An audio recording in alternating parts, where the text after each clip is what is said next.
This is Take Flights with Mark Whittle. Welcome to Take Flight. I'm Mark Whittle, former city worker turned performance coach, and this is your place for inspiration and education on ways to optimize your performance and find your purpose. Conor the Destroyer Benn! I'm here for one purpose and one purpose only. So this is more than me. Talk to me about that signature left hook. Something special. At what point when you were growing up did you know who your dad was? 3 years ago I realised that, mate, my dad's like uppercase G. That's what I do, you know, no risk, no reward. Yeah. I'm a strong believer in that. I was just such a mess for such a long time, I think. Just so long ago, and it feels like there ain't even that person in me anymore. Cabin crew, passengers, prepare for takeoff. Conor, welcome to the Take Flight podcast. Pleasure. Mate, thanks so much. We're in Match Room. They've sorted us out with one of the rooms in the boxing office. Have you done an interview in here before? I have done, done numerous. Yeah, I know the room very well. Yeah, familiar. So I wanted to start this off with talking about your son, Eli. Yeah. It's Eli. That's it. Yeah. So I've got a daughter. She's 2 in July. So just to understand, like, what's that been like for you? Oh, it's been great. I mean, I think as he's got older, it just gets better. Do you know what I mean? I find the dependency so endearing, and how he just relies on me his whole life. Like I am his life. It's just really warming. And he's like the happiest baby. Like my son's the happiest baby. You'd never would have thought, would you? Do you know what I mean? But he's a little diamond. How old is he? He's 14. 15 months. 15 months, okay. Do you know what? I never used to get it when parents go, my child's 15 months or 13 months. When it just go like a year and a half, but you just stick with the months, didn't you? Until 2, I reckon. And then Do you reckon? I think, mine's 2 in July. I reckon I'll just say 2 then. And then 2.5, 3. Yeah. It's just the best thing in the world though, isn't it? Oh, it's unbelievable. Yeah. What do you think is the biggest thing you've taken from the 15 months so far for yourself? I'd probably just who I am. Do you know what I mean? I think that's probably what's changed much is who am I?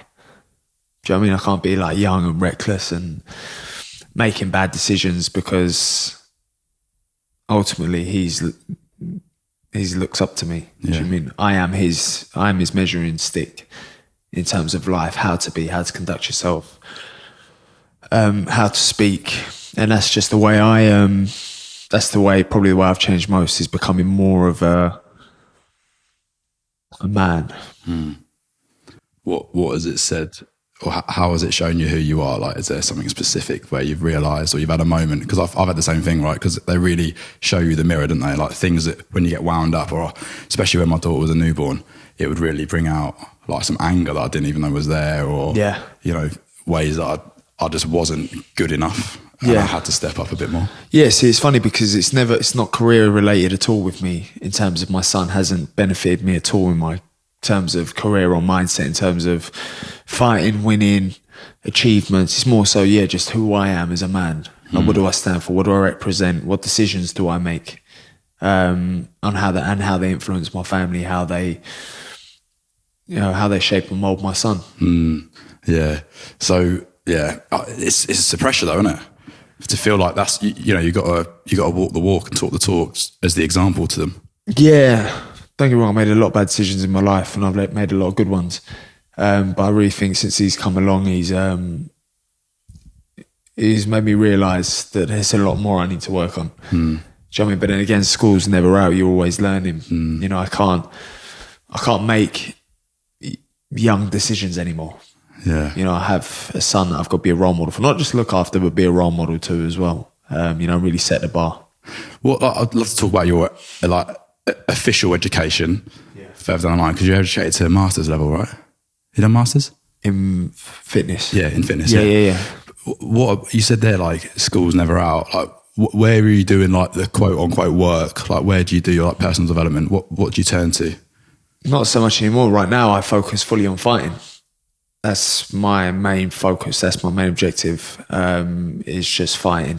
Do you know what I mean? And studying that game. I don't really have time to focus on getting distracted by anything else at this present moment anyway, where I'm so close to getting that world title. I've really applied myself to the game. But as far as my certificate 3 for my master's degree in fitness, it was something I enjoyed. I love learning about, all the parts of the body. I just found it fascinating, and it was something I enjoyed. So if I weren't fighting, I probably would have gone into. I still would have been heavily involved in sports, whether it was setting up my own Benn Academy, whether it was whatever it is. I would have been successful because I applied myself. It's just the same way I apply myself to boxing. I've applied myself to whatever it is, whether it is education, which I struggled with if I'm not interested. But if I'm interested, I'm straight in there. Yeah, but what a message for life, right? If you're interested, we can really get the most out of things and reach whatever our potential could be when there's no interest. Well, I just find it so, the same with school. School's good, general knowledge is good to know, But as far as when it comes down to the important years of really deciding what you want to do and really, what you want to do, you're not interested in anything else, dive straight into that. Fully focus on that. Don't anyone tell you can't do that, or go for it. Do you know what I mean? I think the system can hold you back. I weren't the greatest at English, definitely not the greatest at maths, literature, history, geography, science. But what I did know how to do was learn about my sports and the science of it. Again, love to come back to that, mate, further down the line. Like talking about baby Eli. What about baby Conor? Like, I find it so interesting doing the research. What do you mean? Like, your upbringing and your family life, like as a child, what was that like? I found it really fascinating doing the research on it. That question, you need to be more specific because I can't really answer that question. There's so much to my life growing up. So when did you move to Spain, for example? And I was obviously born in Greenwich. I don't remember living here, but I was here probably for maybe 4 or 5 years of my life. And then moved to Spain for 12 years, which was a great change, I'd say. When you see the kids here in comparison to some of the kids in Spain, how much longer you keep your innocence. I didn't know about no designer. I wasn't spoiled. I lived a very privileged life, but wasn't spoiled, if that makes sense. Does that make sense? Yeah. I had a great upbringing. I thought my dad and mum not going to work, living in a mansion was normal.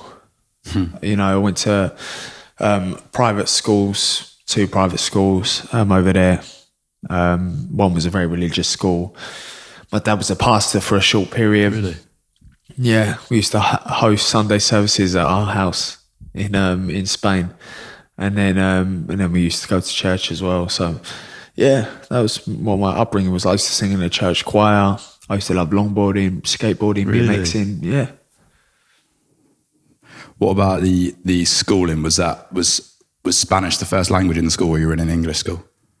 It was bilingual. Okay. But I learned Spanish from my friends. Right.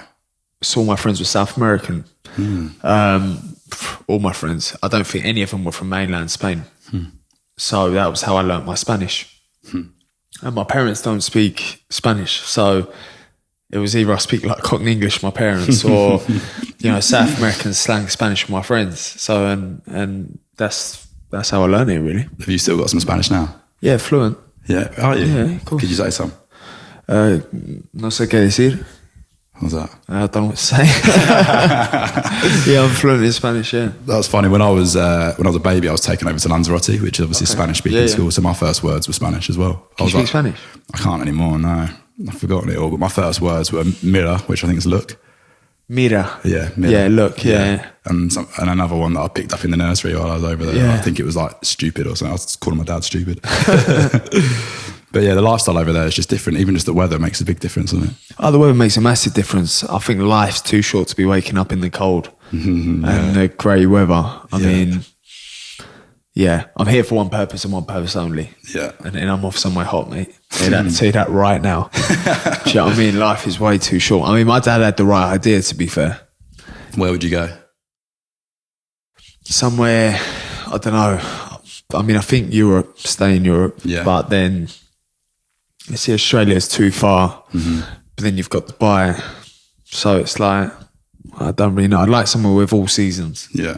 Not just Cold. America, mate. That's where Yeah, I but lived for a while. that's too far for me. Yeah. I think it's just too different over there. What about like all your training camps are here, aren't they? Yeah. Yeah, because you know some of the lads go over to the US, don't they, for their camps? Yeah, but my trainer's here, and I'll stay with my trainer through to the end of my career. Yeah, Tony Sims. Tony Sims. Yeah, amazing. I'll stay with him till if in the next year he goes, I'm gonna stop, I'm done, Con. I'd find it very hard to carry on. Amazing loyalty. Again, we'll talk about the boxing side of things a bit later on. So coming back to that childhood, I'm sort of getting a picture of like what that was like: skateboarding, longboarding, bilingual, private school, and then back into the mansion. Yeah. But I've heard you talk about the painting and decorating that you did. Yeah. And how that was like, you know, for discipline and how your dad treated you. It's a bit of a liberty, really, from my dad, to be honest, because basically I weren't the greatest kid in school. I mean, no, I wasn't a bad kid. I was an energetic kid. Do you know what I mean? And you know, that's completely fine. There's nothing, you know, I think people are really quick to diagnose ADHD or something like that. ADHD, and then what's the other one? ADD. Yeah. And then it's like, you know, I'm just an energetic kid who's a million miles an hour. Do you know what I mean? I don't like the labelling. Get him outside in nature. Yeah, get him outside. If he don't want to sit down in class for it's not normal for a kid to sit down in class for 8 hours, however many hours. Yeah. It's not normal. Do you know what I mean? Maybe for some kids we're really academic, but I mean, listen, I'm academic, but I'm not like, I ain't going to sit down and listen to you talk for an hour about, well, frankly, I don't know what, but I ain't interested. Yeah. Sit down and talk to me about how the function of the body works, or how this muscle helps, about hydration in the body, how much water you can survive on water longer than food. You know, I found that so fascinating as a kid, and you know, I'm not interested in anything else. So yeah, I was always good at sports. So I've gone off the question, they probably would have. I was just an energetic kid in school. Yeah. So my parents took me out of school. So I'd done paint and decorating, which they made me paint and decorate for €20 a day, from like 7 a.m. to around 4 p.m. €20 a day, like, which is hard graft. Like, I used to paint these mansions, and it was for €20 a day. I remember I saved up. I bought my mum a little diamond tennis bracelet, and not obviously real diamonds at €20 a day, but then I bought myself a watch and a phone.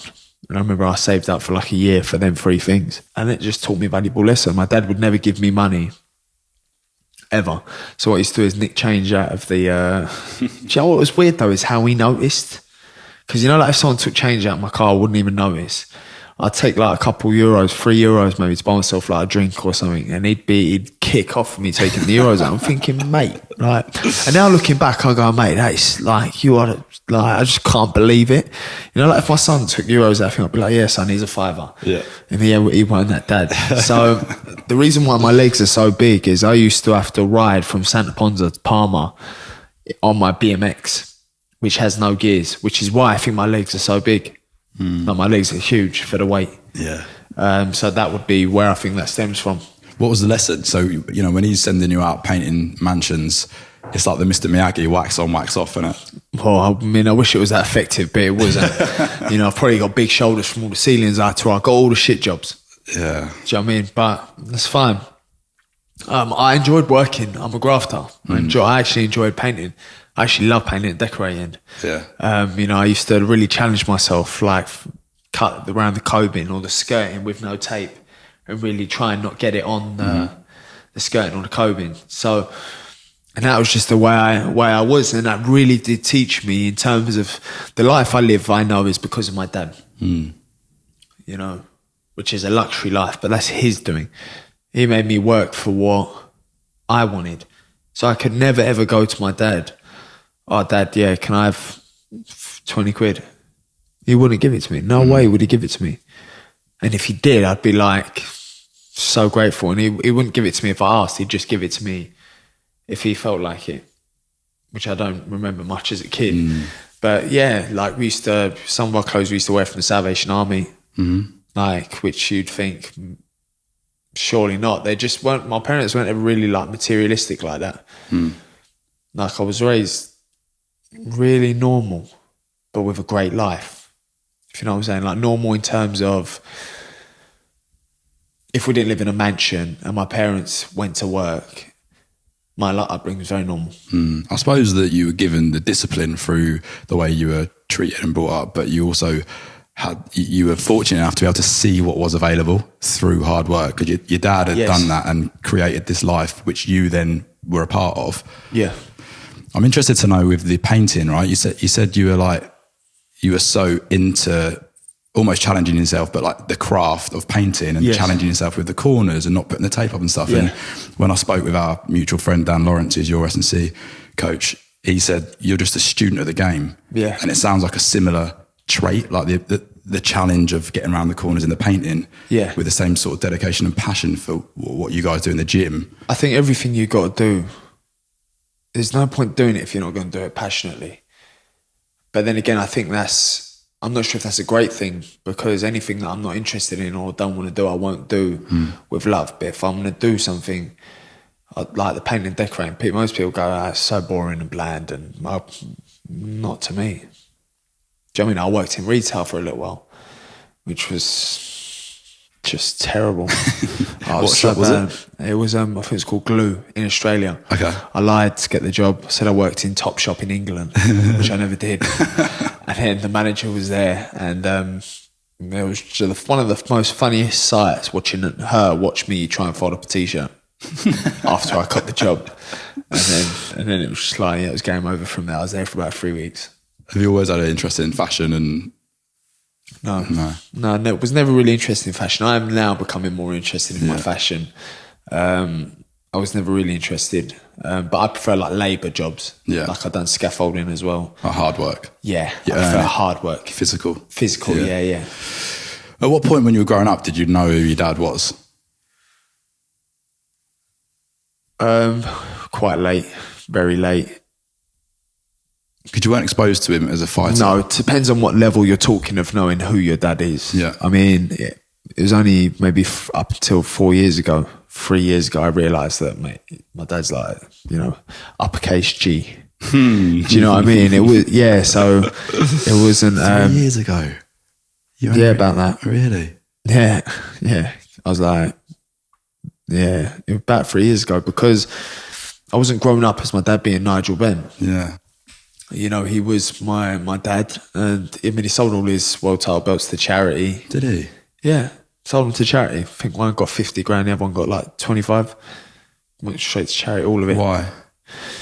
Because the church we was in was very religious, and my dad's achievements were frowned upon, and his boxing life was classified as the dark life, the dark destroyer, who was now dead, and he's a new man. Very religious way of looking at it, but obviously that was how I was raised. So my dad's accomplishments were never accomplishments. They were his past life that should be forgotten about. Do you agree with that? No way. Does he still feel like that? No way, not anymore. No. It was just, but then again, that's what I was raised believing. So now looking back at it, I just look at how pathetic that is. Yeah. But I find it fascinating. So you didn't grow up with this image of him as one of the best boxers in the world. No. British icon, all those things. So at what point did you get introduced to boxing? Because you're talking about longboarding and skateboarding and BMXing and... Played the guitar. In where? Played the guitar. You played the guitar? Yeah, I used to listen to Avenged Sevenfold, Guns N' Roses. Yeah. That was my vibe. Amazing. I know, it's really weird when I speak awesome. about it, because it's like that was just so long ago, and it feels like there ain't even that person in me anymore. Really? Yeah. Why is that? Don't know, that person definitely ain't in me no more. But the person who still has the curiosity and the creativity, the one who was, because it's creatively driven, all that, those passions, right? The different sports, the music, all those things. Yeah. Has it just applied to sport? Well, I do a couple of things. Do you know what I mean? Now, like I'm still into my music. But I mean, as far as that sort of music, I haven't even got it on my phone. Do you know what I mean? But what about, so then going back to the boxing, is that, when did you first get introduced to it? When I moved to Australia. And how old were you then? I was 16. Really? And was that through your own doing, or was that your dad or other influences? I actually don't remember how it came about. Really? I thought when I go to Australia, I'm going to try boxing. And then got to Australia. Oh yeah, no, I do remember. And then it was like, oh, we're looking for a boxing club. And then we went to a Blacktown PCYC, which was like a youth helping centre for like troubled kids. And my dad's done voluntary work there to get the visa we were trying to get at the time. And it's community work, community service. Yeah. And started boxing there, and then that was that. Did it feel natural? Were you like noticeably good, or? I don't know, man. I think I was terrible, to be honest. But I'm going to say that. I don't know. I don't know what happened, to be honest, but I started boxing, got my boxing license, and had 22 amateur fights in 1 year. Stopped boxing for a year, and then turned pro. Yeah. So I'm just wondering was there a moment when you suddenly thought that you were good, or like? No. I didn't think I was good at all. I basically, so from, 17 to 18, I had my amateur bouts, which about 22 of them, 23. I then didn't box for a year, 18 to 19. Didn't box. 19, I come to England. I train as an amateur, train with Ricky Hatton in Manchester, and then I turned pro, and then it's wild. How did you get on with those amateur fights? What were the records? I lost maybe 2 of them. Right, okay, so won nearly all of them. Nearly all of them, yeah. Yeah, and what was the year off about? What was the break for? I couldn't get to the gym. I couldn't train, so I couldn't compete, obviously. How come you couldn't get to the gym? Just life got in the way. Yeah. Yeah, so I couldn't train, and then yeah. So I find that so interesting. So there's a year where you stopped after having 22 fights in 1 year, and then you did nothing for a year, and then something happened at some stage. I didn't even train for that year. Didn't even train? No. And then something happened in those 12 months where you decided to basically put all your eggs in one basket, come to the UK and try and turn pro. I didn't plan on turning pro. I just thought I'd come to England for like just change of scenery, do my own thing. And then I come here, stayed with Ricky and moved straight to Manchester. Was going to go in the ABAs, try for the Olympics. And then I come down to the Matchroom gym. I got invited down to the Matchroom gym because Tony Sims, my trainer, he knows my mum and dad from back in the day. They used to spar together. And we was like, I'll come down the gym. And they said, does Conor want to spar? I was like, all right then, I'll come down and have a little spar. Spar the top prospect of everyone in the gym. I've only gone and put him down in the spar in front of everyone. And then I've never done that before in my life, put anyone down in sparring, put him down. And then before you know it, I'm walking out to a packed O2. Mad, innit? How long after that little spar where you knocked someone down until... Almost instantly. Was it? Yeah, because I was still living up in Manchester at the time. And then once I had that spar, I basically come straight down here within like 3 weeks notice, and then was out maybe 8 weeks later. Sounds like a whirlwind, man. It was, yeah. It's like a bit of a blur for me, to be honest. Was how much of that was like conscious thought, like where you're like, right, very directional? I thought, you know what, you can't make this up. I've never put anyone down in my life. I put someone down on the day where that needed to happen, and in front of the right people, and then that was that. Then so what is it? Is that fate? Is it fate? The most definitely, because I couldn't make that up. So when you're talking about how I've got to where I've got to now, when I doubt myself, when I have doubted myself, I think that you can't make that up. So this is a bigger picture. This is more than me. I believe that wholeheartedly. Yeah. So is it? Can you explain what that feeling is when you feel like pulled to do something? It's not even pulled to do something. I just feel in the times of doubt or in the times of uncertainty is to remind myself that I couldn't have done this. The doors had to open.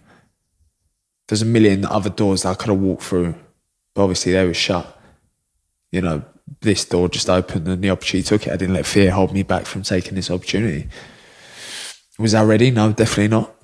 When I look back, no, I was not ready for what has presented itself to me. But, you know, I wasn't going to let fear hold me back.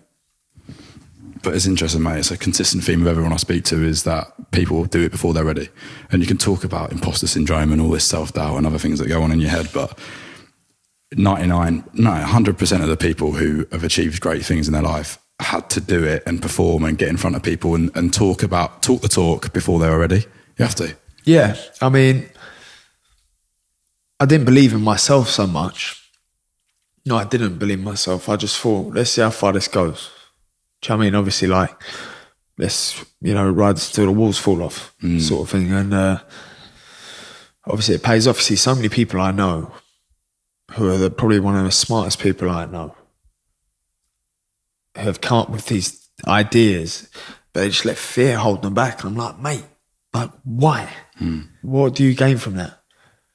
Do you mean anything real? How do you know, using yourself as an example, but for people listening, like, how do you push past the fear? Because everyone feels it. It's not real. You know, fear is probably, that's why I've got tattooed on my neck, fear is a lie. Yeah. Because I think, well, fear ain't a lie because it is real, but fear is a lie. It's an illusion that it can cripple you. It can make you believe something that ain't even there. You're fearing something that may never even happen. You know, it can stop you from being successful. There has to be some sort of element of fear in becoming successful along the way, whatever that is. You know, I used to fear it getting in the ring every single time I got in the ring. Do you know what I mean? Because what if I get knocked out in front of hundreds of thousands of people? Or, you know, there's just so many factors that you just got to take that bold step. You got to take that bold move. You got to do what others won't because they let fear hold them back. You've got to be willing to prepare to take that step. Trust in the process. There's going to be setbacks. There's going to be adversities. You know, that's inevitable. It's part of success. You know, I think once you realise fear ain't nothing but a thought in your head that you choose whether to give it arms and legs and let it grow, you know, or you just kill that thought off and, you know, put it in your rearview mirror where it belongs. I love it, mate. I love that. You said you used to fear getting in the ring every time. Yeah. Like, are there tangibles that you do to manage the emotions of fear? Not anymore. I have like a 3-hour nap before walking over to the arenas. Really? Yeah. My last 2 fights, I have like the best sleeps on the fight day. Yeah. Because all the work's done. Yeah, it's done. Like, I don't even get nervous. My last 3 fights, I haven't even got nervous. I had maybe a little bit of butterflies. Like, I'll wake up, I'll have like a nap during the day before walking over to the arena, and I'll have like a little, like maybe a 2-3 hour nap. I'm a napper, by the way. Like siestas. Same. Oh, you of know? course. Yeah, siestas. I've like every day, like around 12 to around 3, prime nap time. Yeah. Do you know what I mean? And I love the idea that everyone's out doing work or whatever, and I'm just here in bed sleeping. It's such a nice feeling.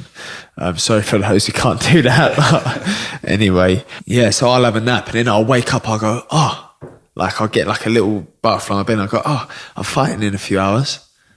And then that's that. That's like as far as my butterflies go. I was doing the prep for this last night, like writing the questions down, and my missus walked in and I was like, what would you ask a professional boxer? What would you ask that? And she said, how are you going to get in the ring knowing that you might get punched in the face? might. I mean, it's almost a certainty. Yeah, might. But I say if you got in the ring, it'd be very unfamiliar at first, but I reckon in like 5 years' time, you'd be like an expert, like just seeing shots. I mean, listen, that's why everyone's gifted at what it is they do. You know, if I was to sit here and try and interview you right now, I'd probably do a terrible job at it. Do you know what I mean? But with experience and with, you know, time, everything just becomes normal. And then people may think, well, you're crazy because how can that be your reality? It's just my reality. It's just my normal. You know, it ain't to so many, but it is to me. But yeah, so what is that? Is that perseverance? Because like we don't think about the 5 years, do we? We want it now, or we think like, right, I'm setting this goal for myself today, and then we immediately think about what the outcome is going to be, not the process of getting there. Everything is timing.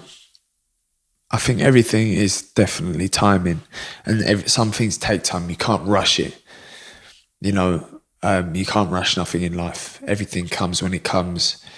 Even like everything's timing. Say something that torments you, or mistakes that you've made, or regrets that you have. Timing heals that as well.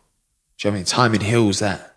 Timing will help you get used to whatever it is you're going to get used to. Everything just comes in time. Experience, learn how to deal with things, learn how to cope with that, deal with this, put that behind you. I think, but then again, I don't know, I think it's age as well. But then again, I'm only 25, so I don't know, I think timing just is the key answer to pretty much all things.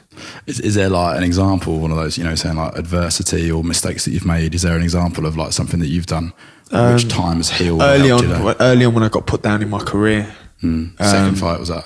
Second pro fight? No, this was maybe my 6th, 7th, or maybe 10th, I don't know. But early on in my career, it was like, it's only just taken me up until 2-3 fights ago to actually like put that behind me. Really? Yeah.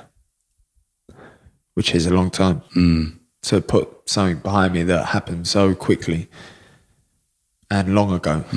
But, timing heals all. And what, is that just letting go of that thing that happened? Or what do you do? I wouldn't say so much. I would say letting go. But every day further away from that is a day further away.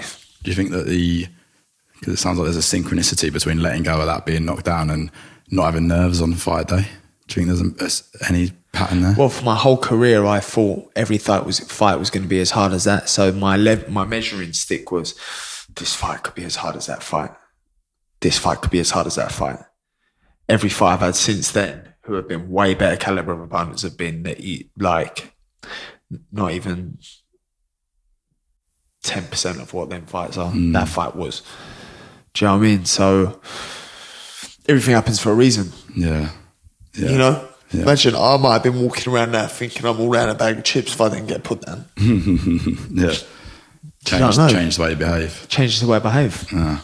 Most definitely. I'd love to hear a little bit more about, like, I've heard you talk about when, it might have been from that knockdown actually, or one of the fights that was particularly tough, and then a few times in your career, I think you said 3 or 4 times, where you've felt like you want to give up. Like quit. Yeah, about 3 times. But then again, the public, I struggled so hard with the public and the stick I used to get. It was like... What stick did you get? Silver spoon, this and that. But then it was, obviously it's irrelevant now, do you know what I mean? But when you're starting out and you're a kid, 19 years old, choosing to do the hardest sport in the world, and the abuse you're getting, like you're getting fired abuse every single day of the week. And, it was just hard to deal with at the time. Yeah. Yeah. So how did you come around from, I think I want to quit? Or how long did that thought even last? Few days. Really? I reckon. Yeah. Maybe one time, maybe like 6 months. Really? Yeah. Because I've broken my jaw, I've torn my tendon in my hand twice. So I was like, I broke my jaw and I was like, mate, this really ain't for me. Like, this can't be for me. Then my second fight, one you're talking about, I had a really hard fight, I didn't get put down, but I was like, mate, this boxing ain't for me. Many times I thought, what kept me going? I can't really tell you, to be honest. No. Do you know what, because I also heard that after that one, you like went in the change room, you just crying, like, what the fuck? I've done that about 3-4 fights. Yeah. Yeah. When I think about like what we're doing here, the experience of life is feeling as much as possible. And on one day you've felt every emotion of the fear of fighting, and then the exhilaration of actually being in the ring, and then, the flow state, that like shifting psychological state of actually probably being in there, and the focus that comes on with that, and then the sadness afterwards, or the anger, or whatever it was that led to that. It's all just one big mess when you put it like that. Do you know what I mean? Unless you can really tell the difference, which I didn't know. I was a young kid. I come to England as a young kid. I was just such a mess for such a long time, I think. But mate, you're only 25. Do you think you grew up quick? I had to. Yeah, when thinking about it, mate, I was like, looking back now, and I know where I am now, mate, I weren't in like a great way at all. Dealt with a lot. My family weren't here. So it was like, it was difficult. It was so hard. But then it only just takes for me to now talk about it to remember how hard it was for me back then. I mean, I wasn't living the life that everyone may have thought I was living. Do you know what I mean? It weren't a nice way of living, you know. So, but in the long run, this is what I'm saying. Time, you know. Look at where I am now, mentally, physically, emotionally.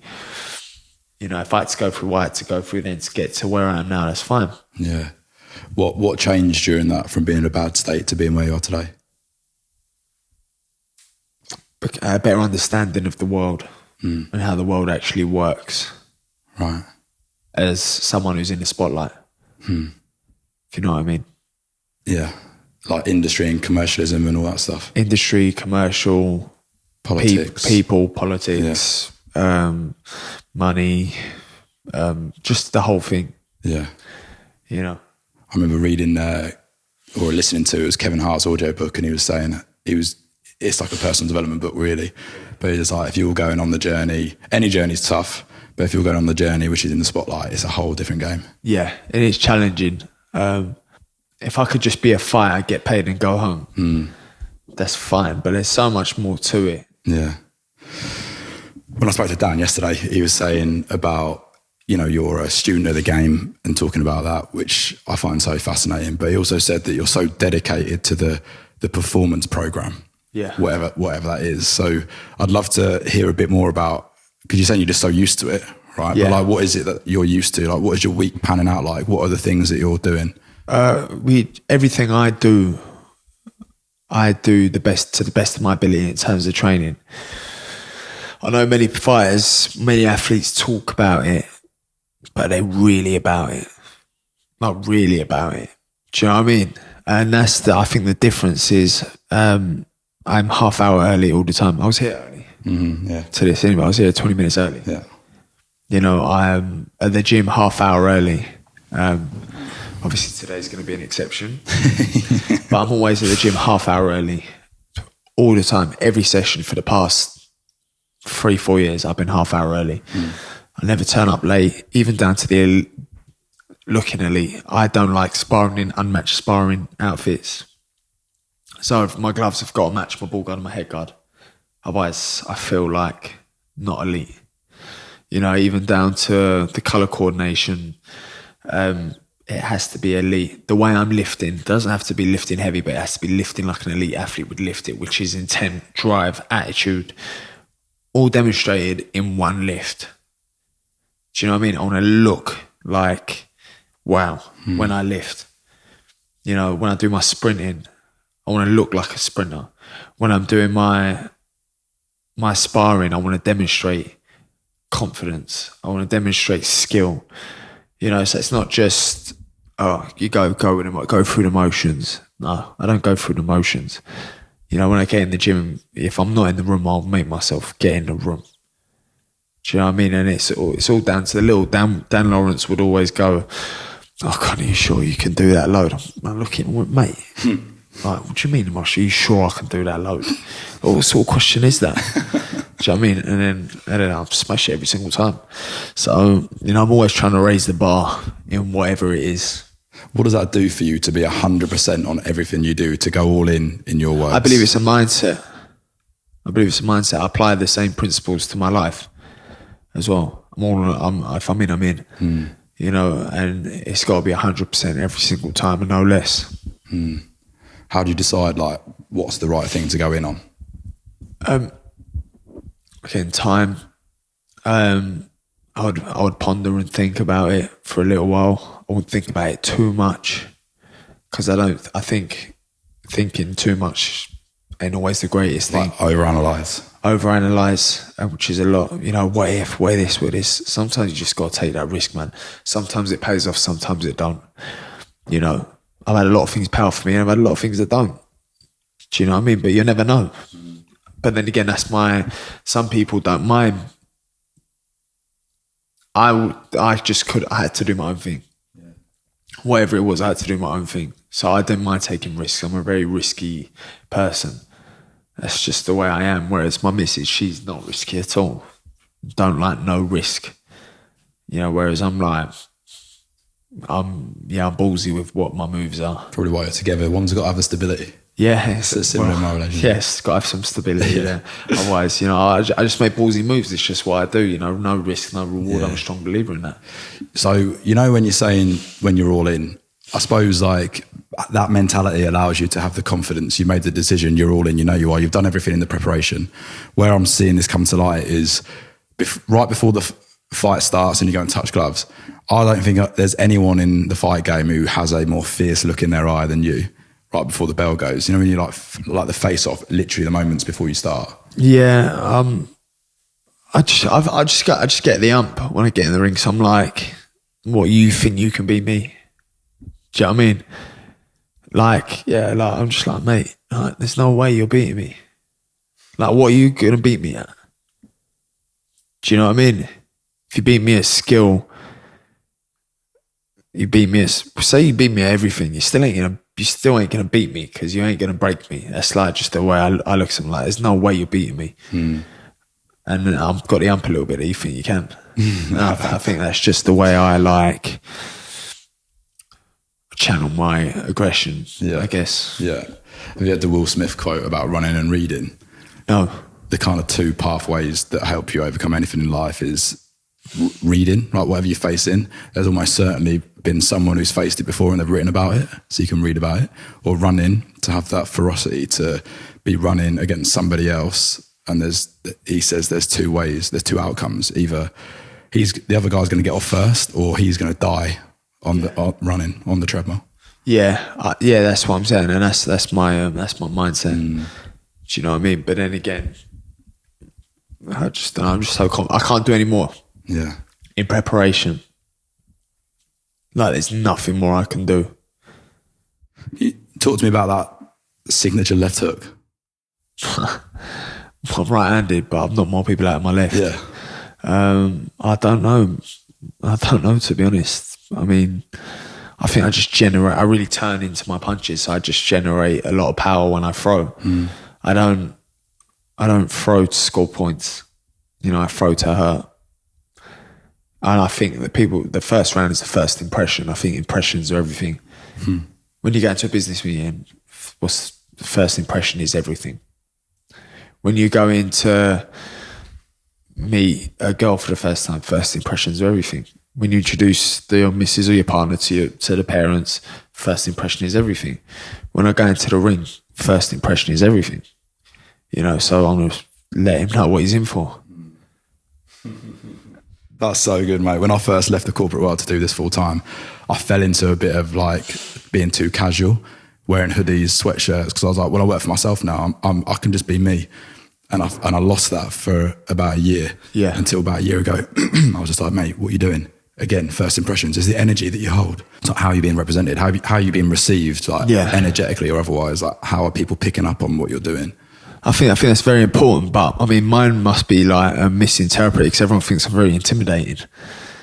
Everyone. I don't think I'm an intimidating guy until people tell me oh, mate, you're well intimidating, or they're shaking to come to me after pictures and I'm thinking, mate, if you knew how soft I was, honestly, mate, you just turn it on and turn it off.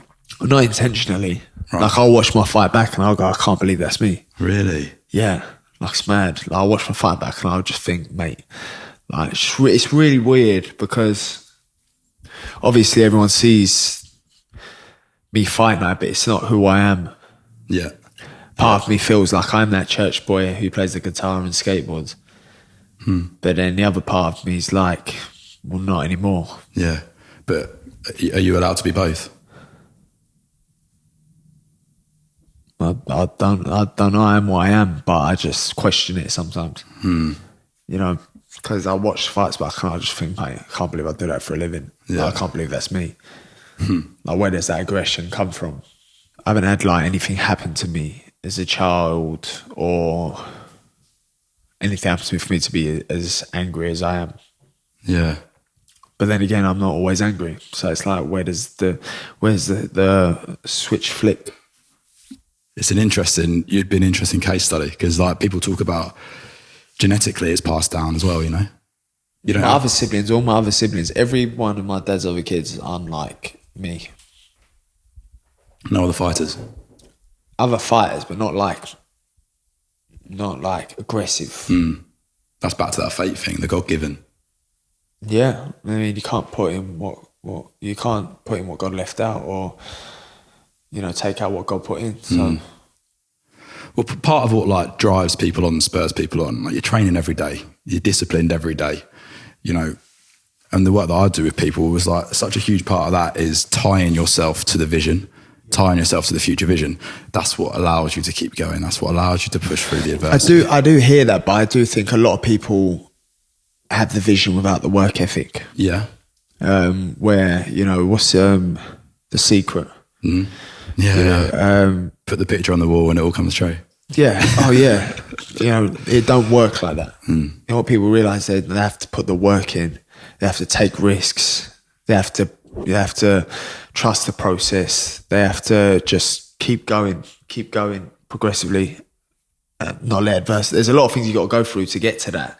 Don't get me wrong, it's achievable for anyone, but you got to have the right mindset to do so. Yeah. It's not just, look on the wall, pray 5 times a day, and it's going to come off. It don't work like that. What is your vision though? Like if you are holding something in your mind of why you're doing it, what's the purpose? What's the vision? My vision, you ask any other fighter, it'd be to be world champion. My goal is to be the best version of myself I can be. Be the best I can be. Whether that's unified world champion, world champion, not world champion, whatever that is, being the best version of me I can be. I think there's a fine line between confidence and delusional, in my opinion. Because I hear a lot of people go, I'm going to be world champion. It's like, mate, like, I'm not going to break it to you, but like in my head, I'm going, mate, how do you think that? But then to hear me is just being really confident. So I don't know. I just think to myself, as long as I can be the best version of myself, be the best version I can be, do everything I can in my power and trust the law of the universe. That's what I'm saying. That's what I'm getting at, is I do everything I can. Whatever that is, I will do the best I can and then just trust fate, trust the law of the universe to bring me whatever it is that I'm entitled to, because I'm working extreme. I can't do any more for it than I possibly can. Yeah. If that makes any sense. Does that make any sense? Completely, mate. Yeah. You're doing everything within your control. Yeah. And you'll go with the flow. Like basically to be the best version of yourself, like boxing and the pathway of public eye and everything else is such an incredible route to challenge you. And with every challenge you get better. With everything that you face, you grow. With every piece of negativity, you learn more. Like, don't get me wrong, it's not nice. Like sometimes I just think, I'd love to have just stayed in Australia and painted and decorated and, lived in my dad's mansion with my other siblings. But would you have felt purpose in that life? I don't know, because I was so young when I come here. I don't know. Yeah. I feel like I had to find myself. I lost myself and I had to find myself along the way. Have you found yourself? Now I have. But I was lost for a very long time, but you're going to be. Do you feel a sense of fulfillment or content? Now I do. And does that come with becoming a father? Or?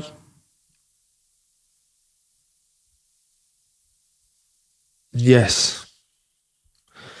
I'd say the first few months were challenging in terms of the responsibility was like, oh my gosh, it's a bit overwhelming.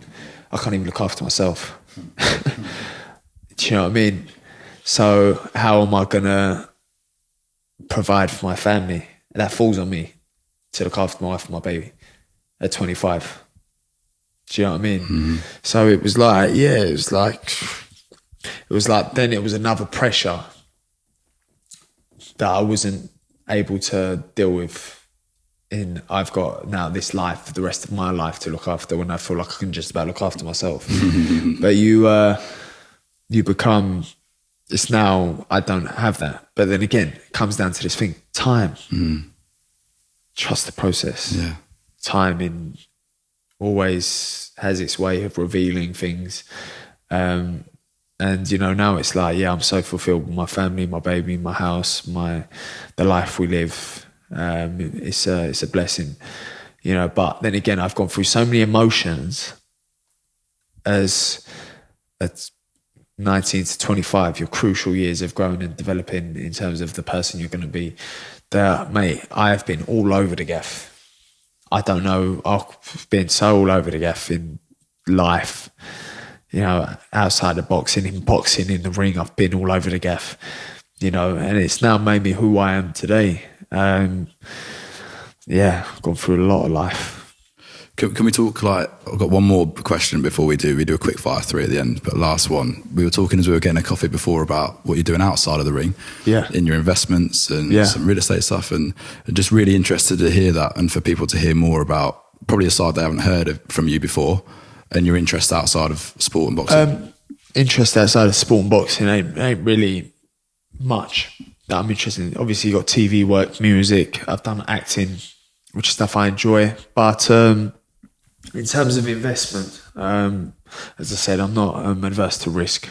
You know, I don't mind a bit of risk, probably more than I should. I've won some, I've lost some, but I've probably won more than I've lost, 1,000,000%. You know, investments in stocks and shares. I stay away from crypto. Not my bag. I don't know enough about it. I know everyone raves about it. It has a trend. My opinion on it, if Elon Musk, one man on the planet, can, you know, make the market crash, I'm not going to put my money in that man's hands, you know, when he can do whatever he wants. I feel like that's too vulnerable for me. It's, you know, too volatile up and down. So I like to stick with, you know, either commodities. I've got gold bars, you know, them, you know, they say it's God's money, property as well. Other companies that I'm on the other side of the IPO on. So, you know, yeah, definitely get my money scattered around all the gaff. I don't think just money in the bank is great. Don't get me wrong, it's nice to have money in the bank, but I don't think it's not making my money make money. You know, if anything, the banks are using my money to make money. So I'd rather use it myself to return me interest yearly, monthly.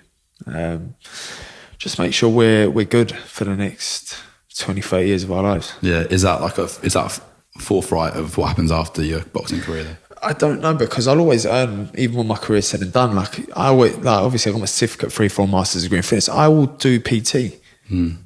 I will, when my boxing is done, I will train people. Obviously I'll be selective with who I train, but and I'm not talking fighters. I'm talking train individuals. Train yourself. Yeah, I'll come and train me. I train once a week at the minute, mate. So that's what I'm saying. I'll always do something. So just as long as I've got my foundation. Yeah. Conor, thank you, mate. Last 3 questions, these quick fire rounds. So one thing that you've discovered or come across recently you're particularly excited about?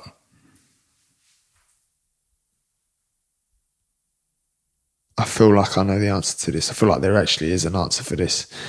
Because I feel like I think it's something I've watched. Oh, that was it, but I finished it now. But it was The Matrix. I never watched The Matrix before. And I was like, I've done all, is it 4? Yeah. I've done all 4. Yeah. And I was never really into Harry Potter as well. Actually, I feel like I could do Harry Potter. I'm actually going to films? Yeah, I haven't really watched them. Yeah. I watched Lord of the Rings. I love them. Yeah. And Hobbit and that. Yeah. But I'm going to watch Harry Potter. That's actually what I'm actually looking forward to. Yeah. I was actually thinking of new things I could watch. I watched all the box sets. So Harry Potter's the next one, yeah. Yeah. All right. Amazing, mate. It's so good. So good. Is it good? Oh, mate, yeah. I mean, I read the books like 2 years ago for the first time ever, and they're unreal. Yeah. I mean, I think I would get into reading, but like, I've probably read, there's a period of my life where I read about 2 books in a training camp. Yeah. And it was books of faith, and I read the 2 whole books, but I feel like I really got to be into something to read in. Yeah, for sure. Hold your attention. Yeah. One habit you'd recommend all listeners to incorporate into their day? Drinking water first thing in the morning. Hydration. Yeah, first thing in the morning. Just regulate normal your body. water. Normal, sparkling. Just drinking like a glass of water in the morning. Amazing. Last one. Take yourself back to a particularly challenging moment in your life and imagine that there's 2 versions of yourself.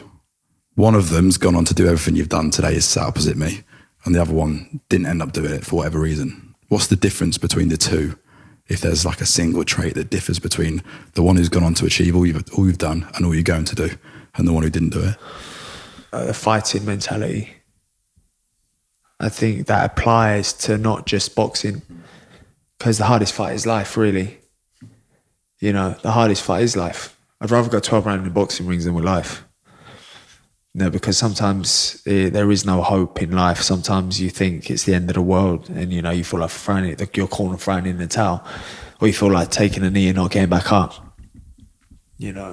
Life cannot be fair. You may be getting rabbit punching low blows, behind the back of the head, and it's not exactly like you got a referee there telling you not to do that, telling life to stop. Sometimes you feel like life may just be getting on top of you, and your back's in the corner. But I think championship mindset is what will get you through that. Yeah. Thank you, mate. That was amazing. I mean, that was a good analogy there. Unreal. Yeah, so Pulled that out, didn't you? that was actually a good night. That actually just got me off the cuff. Yeah, it's sick. So yeah, that's what I think. I think life is. I feel like the hardest fights I've had, I've been life. I felt that when you said that. That's why I love boxing, because it's such a metaphor for life. Like, you've nailed that. I really appreciate it, man. Yeah, I don't know how I got that was a good analogy. Well, my missus listens back to it. She'll be really proud of that analogy. There's the highlight clip. Right there. Conor, thanks, man. It's been a pleasure. Honestly, I'm so excited to see what you go on to do. Most exciting thing in British boxing, and such a humble guy, man. It's really nice to meet you. My pleasure, mate. Right. Thank you very much. Cheers, Conor. Thank you. You have reached your destination. Hey, it's Mark Whittle. Thanks so much for watching or listening. It's so great to have you a part of the Take Flight movement. Subscribe to the podcast on all platforms, video and audio, to be the first to see new episodes and new conversations with the greatest minds in the world. Follow me at markwhittle_TF on all social platforms, and visit takeflightworld.com to join our growing community of hustlers, performers, and go-getters. I can't wait to see you next time. Until then, stay positive, stay motivated, and of course, take flight.